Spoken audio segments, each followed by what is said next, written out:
মনে রাখবেন ভাঙ্গা জিনিসগুলোকে আল্লাহ এমনভাবে সুন্দর করে নতুন করে সাজাবে, আপনাকে এমন সুন্দর জীবন দান করবে, যারা আপনাকে নামাতে চেয়েছিল তারা আপনি পর্যন্ত আর পৌঁছাতে পারবে না। সুবহানাল্লাহ।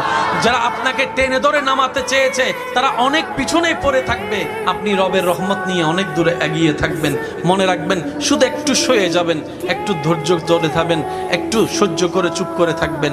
যত সইবেন তত পাইবেন, যত সইবেন তত পাইবেন। কোনো আফসোস নাই, কোনো আপত্তি নাই, কোনো হা হতাশ নাই। রবকে শুধু এতটুকু বলবেন, যখনই মন খারাপ হবে সিজদায় মাথাটা ঝুঁকিয়ে, ইয়া রব, আমি যা পেয়েছি কোনো কিছু পাওয়ার যোগ্যতা আমার কাছেই নেই, সব তুমি দয়া করে দান করেছো, সব তুমি দয়া করে দান করেছো।